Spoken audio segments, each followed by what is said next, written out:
What are you still doing up? It's 10 o'clock on a Thursday. You've had a big day watching the Test Cricket World Championship.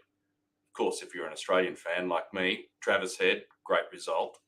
Hi there, my name is Mark Smith. I'm Group Managing Director of People to People in the UK and Australia and Frog Recruitment in New Zealand. And this is P2P Live UK, where we talk everything, jobs and employment throughout the UK. And of course, just a couple of little opportunities in New Zealand and Australia as well, in case you're looking for a working holiday, or maybe you're a Kiwi or an Aussie looking to return home as well.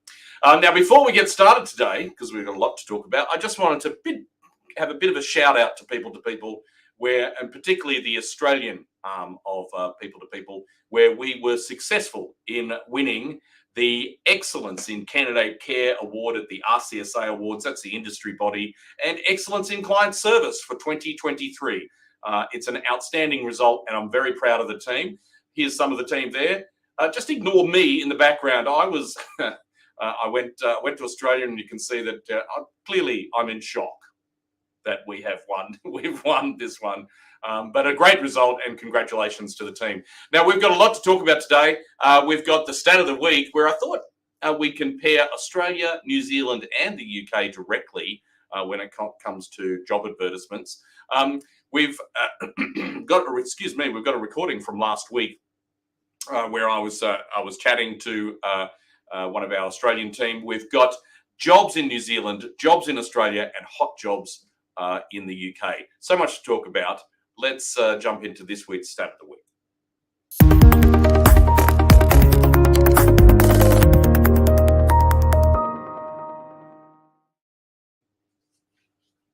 So what I thought I'd do this week is I would chat to you about, or at least show you, a direct comparison between Australia, New Zealand and the United Kingdom, the markets that we operate in, just to give you a bit of a direct comparison.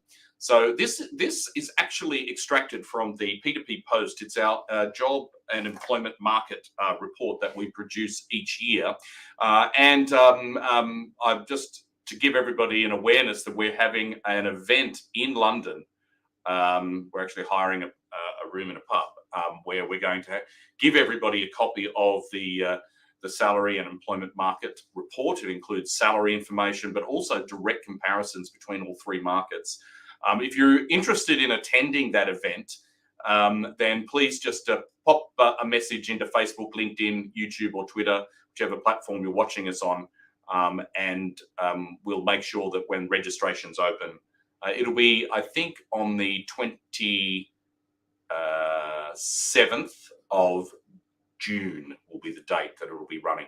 But just check this out. Unemployment in Australia, 3.5. Now, these numbers are a couple of months old. 3.5%, New Zealand 3.4%, and the UK 3.7%. That is very, very consistent. What is not consistent is the participation rate. More people are working in New Zealand. So the participation rate in New Zealand 71.7%, Australia 66.5%, and the UK 63.2%. Why is it few people are participating in the UK? Not too sure. The job ads are down from this time last year in the UK, but they're slightly up in Australia and down in New Zealand. Now, we can make the direct comparison to the number of job advertisements in the UK. You can see it's over just under 1.3 million, whereas in Australia it's in the hundreds of thousands. That just demonstrates the size of the different sizes in the markets. And I can see from LinkedIn, Kirsty says, sounds interesting. How do I sign up for the event? Just drop us a direct message, Kirsty, in a DM, or send us an email. You can even contact me on any of the socials as well. But we'll make sure that we send you a link to sign up and register for that event in London. That's it for this week's Stat of the Week.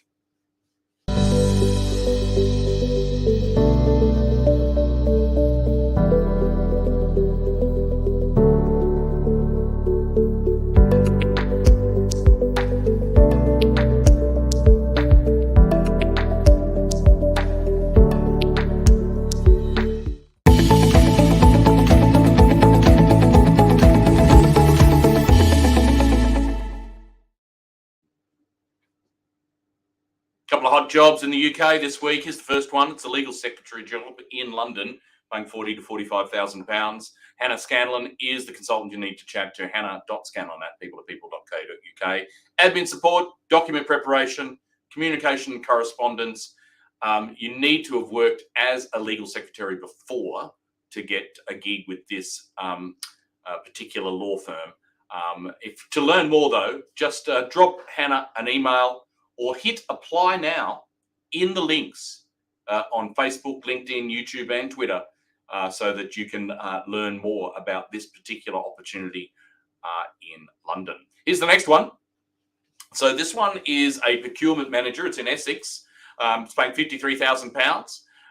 Basically, you'll be establishing, negotiating, and preparing tenders, managing price agreements, and also looking at the continuous improvement of policies and processes. Liz Jones is our consultant in the London team that you need to chat to. Liz@peopletopeople.co.uk, or her number is on the screen there as well, 07436 703 099. You can give her a call and ask her to more about this job, where you will be have experience in procurement, and ideally within the technology category to actually secure this particular role. But give Liz a call or hit apply now in any of the links below on Facebook, LinkedIn, YouTube, and Twitter. They are our two hot jobs this week in the UK.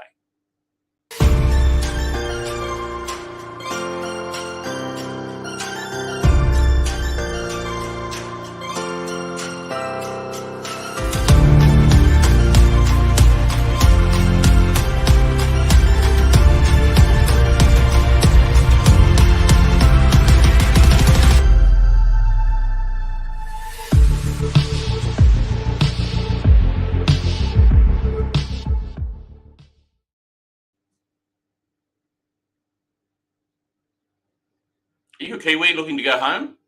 Or maybe you're looking for a working holiday in Auckland. Here's the job.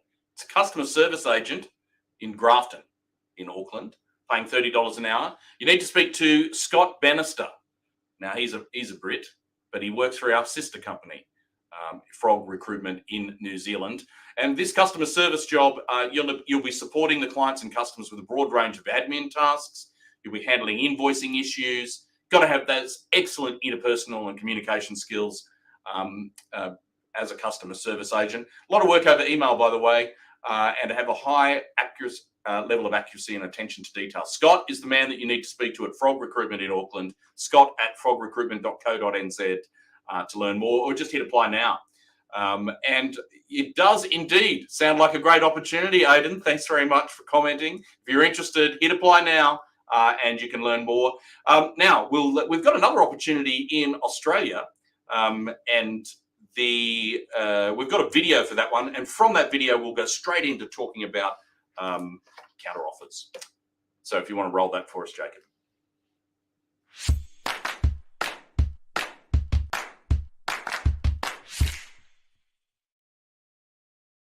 Hi, it's Marissa from People to People. I'm currently recruiting for a HR administrator located in Yennora, paying $75,000 plus super on a 12-month contract. This role is offering working from home flexibility, free on-site parking, and access to employee discounts. Key responsibilities can include, but are not limited to, timely and accurate processing of HRIS and integrated system activities, including contracting, transfers, onboarding and offboarding processes. Focus on providing an outstanding employee experience as the primary point for contact for people and culture inquiries, and also being responsible of the timely and accurate delivery of non-enterprise level reports. To be considered for the role, you must have experience with the HRIS system Workday, excellent communication and interpersonal skills, also high levels of organization and efficiency. If you or someone you know is open to new opportunities, please reach out to me on the details below. Thanks for watching. Bye.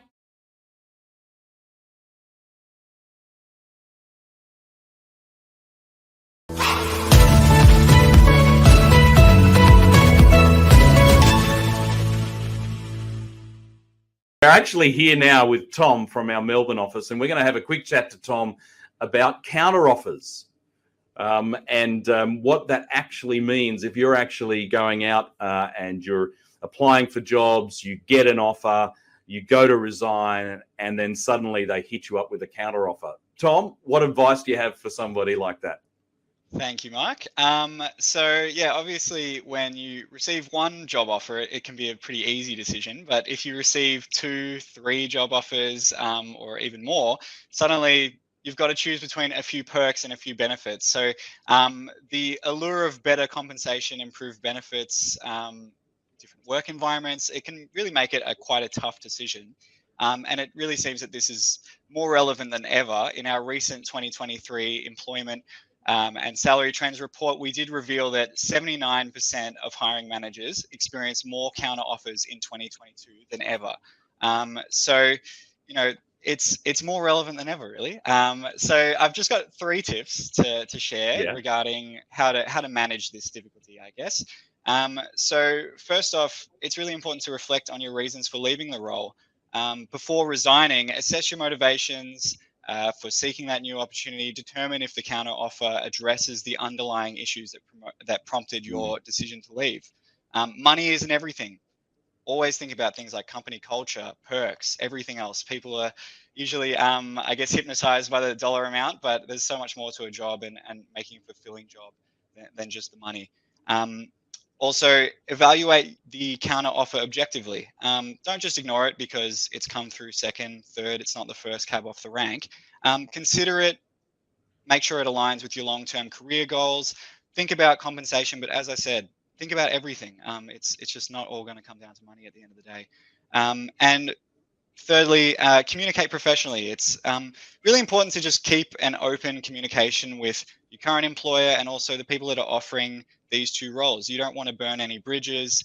You never know, maybe the role that you end up turning down, maybe years later you end up getting hired again by that hiring manager or that company, and you really keep them in the loop, explain why you're doing everything, and I think in the long run that will really work to your benefit. Yeah, that's really good advice, particularly in those who are watching in smaller markets, regional centres. You don't want to burn your bridges for sure. The one question, it's counteroffers are such a funny thing because you're right. People always get lured by the dollar. The question I used to always say to people who I was working with when I was on the desk was, I would say, so what's changed between why didn't they give you the pay rise or this counteroffer the last time you had a review? So and think about all of the reasons why you were going to leave in the first place. They still exist.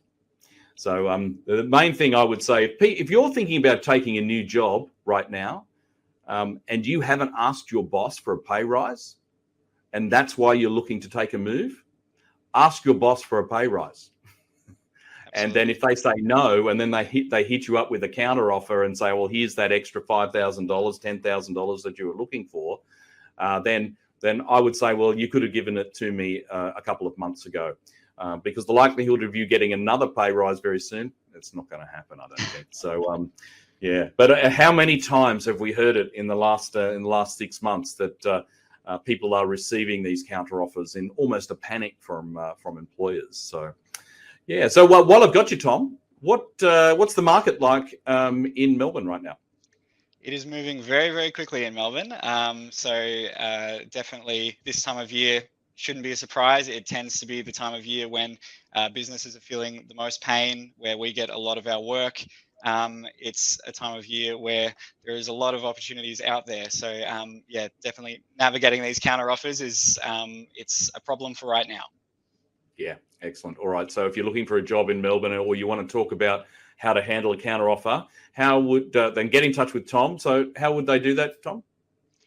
So you can contact me at Thomas, that's THOMAS, at people2people.com.au, or call me on 03 9098 7414.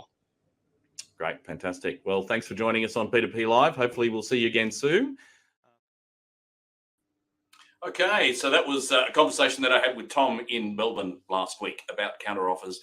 There's a lot of that going on at the moment. Lots of information about it in the P2P post. So if you're interested in attending that event in London, then please express your interest, and we'll get you the registration page when it's up and running as well. Here's Twitter poll from last week.